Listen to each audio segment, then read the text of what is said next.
औज़ुबिल्लाहि मिनश्शैतानिर्रजीम बिस्मिल्लाहिर्रहमानिर्रहीम रब्बिश रह ली सदरी वयस्सिर ली अमरी वहलुल उक़दतम मिन लिसानी यफ़क़हू क़ौली। आज हमारी क्लास होगी कंटेंट अवेयर टूल के हवाले से। जब हमने यहाँ पे पिछली दफ़ा पढ़ा था spot healing tool, healing brush tool और पैच टूल, ये पढ़ लिया था। इसके नीचे आता है कंटेंट अवेयर टूल।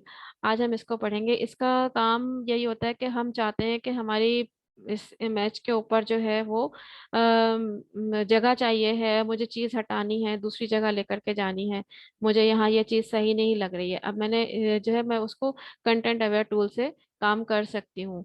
अच्छा, इसमें सबसे पहला काम तो हमें ये करना होगा कि देखिए ये इस वाले इसके ऊपर इन्होंने ये वाटर मार्क लगाया हुआ है। इस वाटर मार्क को हम साफ करेंगे।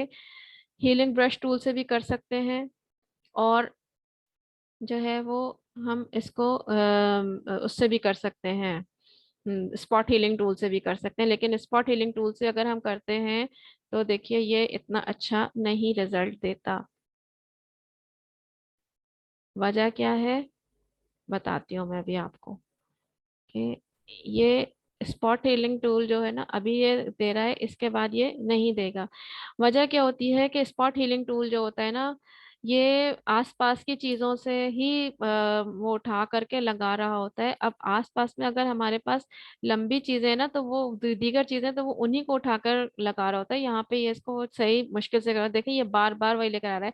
मैं इसको यहाँ से ये कर रही हूँ, ये अब ये जाके कई दफा किया तब जाके इसने इसको उठाया है। अब मैं इसको यहाँ से यहाँ तक ड्रैग कर रही हूँ तो ये पीछे की लाइनें और पीछे की चीजें उठा उठा करके लगा रहा है, उससे जो है ये जल्दी नहीं होता। ये देखिए इसने उठा के यहाँ लगा दी है लाइन, ये नजर आ रही है। तो इसकी वजह से जो है ये अच्छा काम नहीं करता। तो इसके लिए ज्यादा बेहतर होता है कि हम या तो हीलिंग ब्रश टूल ले लें। हीलिंग ब्रश टूल लेंगे तो इसको हमें जो है वो देना पड़ता है कि हमें कहाँ से क्या चीज चाहिए है। तो नजदीक तरीन जगह से मैं यहाँ पर दूंगी और इसके बाद इसको ये चेंज कर दूंगी। ये चीज हो गई।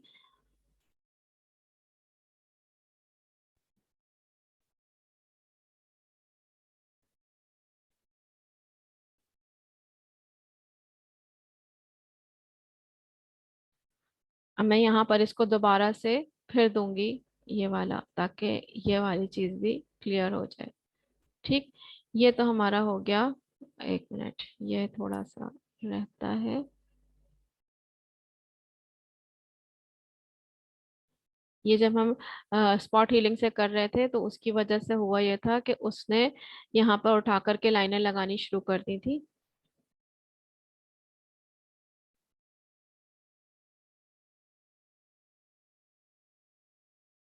अभी हमारी पिक्चर बहुत हद तक बेहतर हो गई है। ठीक है, पता नहीं चल रहा कि यहाँ पर कोई वाटर मार्क लगा था, वरना ये इससे भी ज्यादा अच्छा हो सकता था। इसको हम क्लोन से भी लगा सकते थे कि क्लोन से कर लेते ना तो भी अच्छा हो जाता। ये अभी हम क्लोन करके भी देख लेते हैं कि इसका जो है वो मैंने ये क्लोन किया और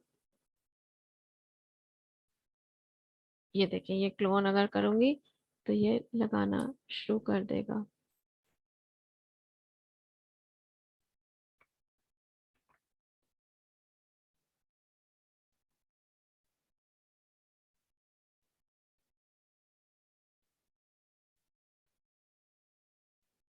ये भी सही नहीं आ रहा। सबसे अच्छा हमारा अभी जो हुआ था वही बेहतर था, काफी हद तक बेहतर था। खैर हम चलते हैं अपने नेक्स्ट उसकी तरफ। अब हम आप कंटेंट अवेयर टूल देखेंगे। तो कंटेंट अवेयर टूल में जो है वो मैं यहाँ से जैसे हम इससे लासो टूल से सिलेक्शन लेते हैं ऐसे ही लेते हैं, लेकिन इसके अंदर ऐसा नहीं होगा कि हम बिल्कुल क्लोज सिलेक्शन लेंगे। इसको जरा सी ढीली ढीली सिलेक्शन लेनी पड़ती है आसपास की गुंजाइश रख करके, ताकि जो है वो एक सही तरीके से। क्योंकि अगर हम बहुत ही क्लोज सिलेक्शन ले लेंगे तो उस सूरत में ये होगा कि ये जो है ना पीछे निशान छोड़ जाएगा। अब इसको जब मैं मूव करूंगी यहाँ से दूसरी जगह पर, मुझे यहाँ पर जगह चाहिए या मुझे ये चीज यहाँ पर अच्छी नहीं लग रही है, मुझे इसको हटाना है, तो अब मैं इसको पकड़ करके यहाँ ला करके रख दूंगी। ये यहाँ से गायब हो जाएगा और यहाँ आ जाएगा। मैंने इसको मूव किया है, ये यहाँ आ जाएगा। अच्छा, अब मैं इसको चाहती हूँ कि ये जो है थोड़ा सा छोटे साइज में हो जाए। मैं इसको थोड़ा सा छोटा कर दूंगी, इसके साथ में ये बॉक्स आ रहा है और ये इसको छोटा कर देगा, ये यहाँ पर। और इसके बाद हम सिंपली जो है अपने कीबोर्ड से एंटर का बटन प्रेस कर देंगे तो ये सही हो जाएगा। अच्छा, अब इसका ये देखें, ये वाली चीज गायब हो गई और इसने यहाँ पर थोड़ा सा फिल कर दिया इस चीज को कि यह जगह खाली नहीं छोड़ी है। यहाँ पर इससे अरीब करीब के कलर्स लेकर के इसने इसको फिल कर दिया, यहाँ पर भी और यहाँ पर भी। ठीक है। अच्छा, अब यहाँ पर जो है ना, मैं यहाँ पर देख रही हूँ कि ये जो जगह है ये खाली है, ये खाली है, या यहाँ पर जो इसका कलर जो है वो इस जैसा नहीं आया है। तो अब इन चीजों को मुझे सेट करना होगा। इसको सेट करने के लिए, इससे पहले इसको मैं बाद में आपको बताती हूँ, इसके लिए अलावा आपको एक चीज और भी देख रहे होंगे कि यहाँ पर कुछ लाइंस जो है ये आ रही हैं। इसके लिए हम ऊपर देखते हैं। एक तो ये है कि हमारा मोड जो है, जब हम ये काम करेंगे, एक तो नई लेयर लेके काम करेंगे, और दूसरी बात ये कि ये मोड हमारा जो है ये मूव के ऊपर होना चाहिए, तब हमारी चीज मूव होती है। इसके साथ ही साथ ऊपर आप देखें, यहाँ पर आता है स्ट्रक्चर। स्ट्रक्चर के ऊपर जो है ये 4 लिखा हुआ है। इसको ये इसकी रेंज जो है 7 तक की होती है। अगर मैं इसको जो है 7 तक पे कर देती हूँ तो ये देखिए बाहर की चीजें जो है ये काफी मजीद इसके जो एजेस हैं ये कैसे हो गए। और इसके बाद जो है वो, अगर मैं इसको 0 पे कर देती हूँ तो इसके जो एजेस हैं वो बहुत हार्ड ऐसे हो जाते हैं कि मतलब बेतुके से हो जाते हैं। बहुत ही इसने इतने सॉफ्ट कर दिए कि सारी चीज ये यहाँ से गायब हो गई है, यहाँ से चीज गायब हो गई है। अच्छा, इसके बाद जो है ना, अगर मैं 7 पे करती हूँ तो ये बहुत हार्ड कर देता है इसके किनारों को, तो भी ये जाकर के सही तरीके से एडजस्ट नहीं होती। तो कोशिश ये करेंगे कि हम तकरीबन सेंटर में रखें तो ज्यादा बेहतर है। इसी तरीके से फिर आ जाता है इसके बराबर में ये कलर का ऑप्शन। ठीक है, इसको हम देखते हैं, ये 6 पर है इस वक्त, और ये 10 तक की इसकी रेंज होती है। अगर हम इसको डार्क करते हैं तो ये डार्क हो जाता है, और अगर हम इसको जो है वो कम कर देते हैं तो ये लाइट हो जाता है। देखें इसका कलर बिल्कुल चेंज हो गया। तकरीबन इसको आगे पीछे करके सेट करना पड़ता है कि कौन सी पिक्चर किस जगह पर ज्यादा सूट कर रही है। ये तकरीबन 6 और 7 के ऊपर जो है वो ज्यादा बेहतर सूट कर रही होती है। आम तौर पर 6 और 7 पे और 4 पे, इस तरीके से। अभी मैं इसको इतने पर ही रखती हूँ, बल्कि इसको, ठीक है, ये हमने इसको किया। और ये हमारी एक बहुत अच्छी आ गई। अब हम इसको जो है वो कंट्रोल D से सिलेक्शन इसकी खत्म कर देंगे। लेकिन आप फिर भी देखें यहाँ पर हल्का सा एक बादल का सा वो रह रहा है। अब इसको जो है हमें हील अप करना होगा, चाहे जो है वो हीलिंग ब्रश टूल से करें या जिस तरीके से भी करें। और ये वाली चीज जो है इसको हम क्लोन टूल से भी कर सकते हैं और हीलिंग ब्रश से भी कर सकते हैं। कभी कभी जो है वो स्पॉट हीलिंग से हो जाता है, कभी नहीं होता है।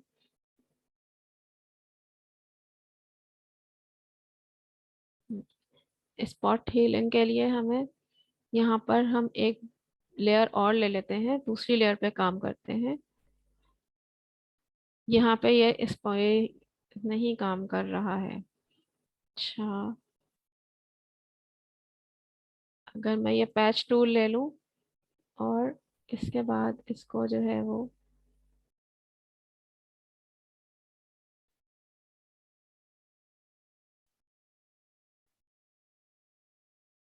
पैच टूल के लिए फिर मुझे इसको मर्ज करना पड़ेगा। ठीक है, पैच टूल भी नहीं लेंगे, हम क्लोन टूल लेंगे, सिंपली क्लोन टूल लेंगे। इसका ब्रश साइज अपना मुनासिब करेंगे। इसको जो है यहाँ से हम देंगे, और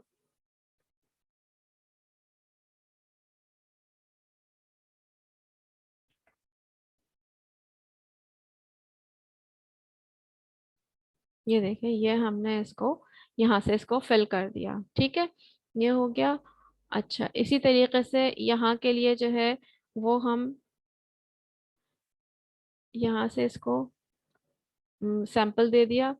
और हम यहाँ पर यह ख्याल रखिएगा कि मैं नई लेयर पे के ऊपर हूँ। यहाँ पर जो है इस लेयर के ऊपर मैंने ये काम, इसको ऑफ करती हूँ और इसको भी ऑफ करती हूँ। ठीक है, ये देखिए ये वाली लेयर पे काम किया था हमने, ये लेयर नंबर 5 पे ये काम किया था, और लेयर नंबर 6 पे हमने जो है वो लिया था क्लोन टूल से। मैं इसके ऊपर एक मजीद लेयर ले रही हूँ, जिसके ऊपर मैं यहाँ पर फिल करूंगी।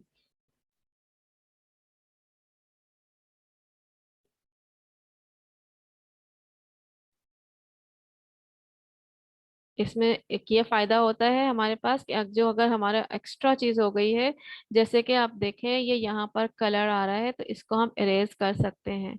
ठीक है ना, हमने यहाँ पर ये ले लिया। अब एक्स्ट्रा चीजें जो होंगी उनको हम इरेज कर सकते हैं आसानी के साथ में। ये है, यहाँ से हम इरेजर लेकर के, और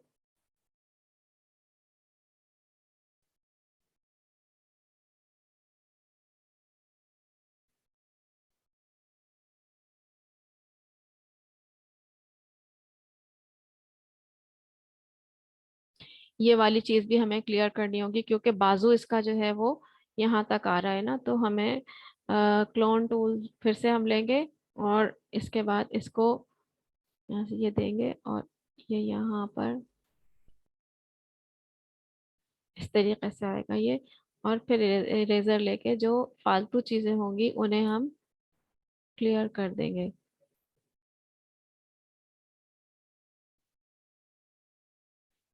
ठीक है, अब ये हमें बिल्कुल भी ऐसा लग रहा है कि ये पीछे से जो अक्स आ रहा है वही कलर्स आ रहे हैं। ये इसी तरीके से हम इसको भी क्लियर करेंगे, ये हीलिंग ब्रश टूल से ना। इसको भी हम ये यहीं से देंगे, और एक और लेयर ले लेते हैं, उसके ऊपर काम करते हैं।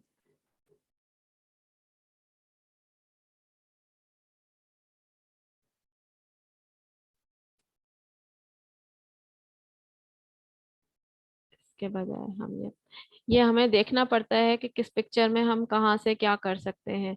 यहाँ से हम जो है ना इसको, इसकी सिलेक्शन ले लेते हैं।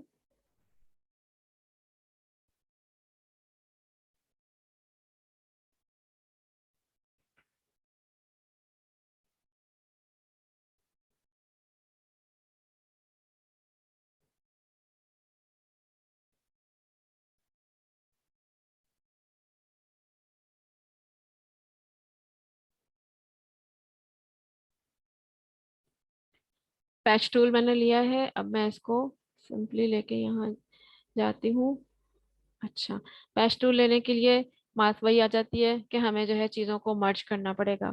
तो पैच टूल भी हमारा यहाँ पर सही नहीं रहेगा, यहाँ पर भी फिर क्लोन टूल ही काम करेगा। कि क्लोन टूल को हम यहाँ से सेलेक्ट देंगे, सिलेक्शन यहाँ से, और इसके बाद हम इसको फिल कर देंगे यहाँ से। क्योंकि हम नई लेयर पे काम कर रहे हैं, तो जो है वो हमें इसको सेट करना आसान होगा। अच्छा, दूसरी बात यह है कि हमें ना इसके ब्रश के साइज को भी आगे पीछे करना पड़ता है।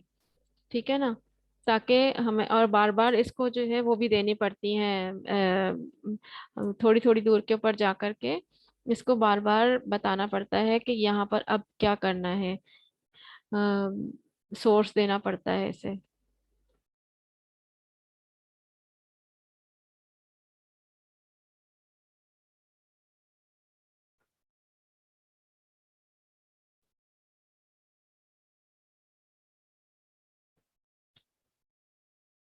ताकि हमारी, और इसको देखना पड़ता है कि पिक्चर जो है वो किस तरीके से चल रही है, हमें कहाँ पर क्या करना है। अब यहाँ पर ऑब्वियसली यहाँ पे सोर्स बिल्कुल ही चेंज हो जाएगा ना। अगर हम यहाँ पर नहीं देते हैं इसको सोर्स, तो उस सूरत में जो है वो हमारी पिक्चर बड़ी खराब सी हो जाएगी।